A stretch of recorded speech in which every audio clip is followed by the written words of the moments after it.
ডানা যেথায় পড়েছিল নবী কদমখানা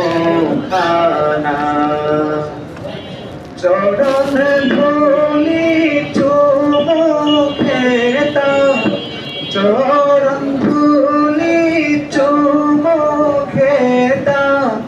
বুকের মাঝে জড়াইতাম আমি বুকের মাঝে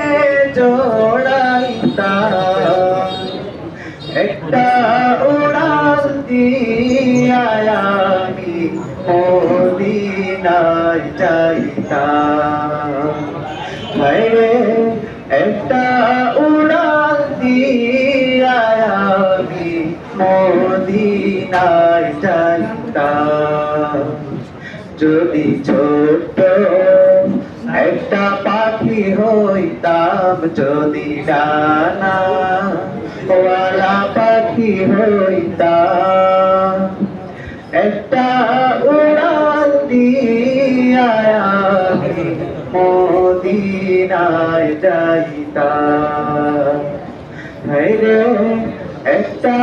উড়াল দিয়া আমি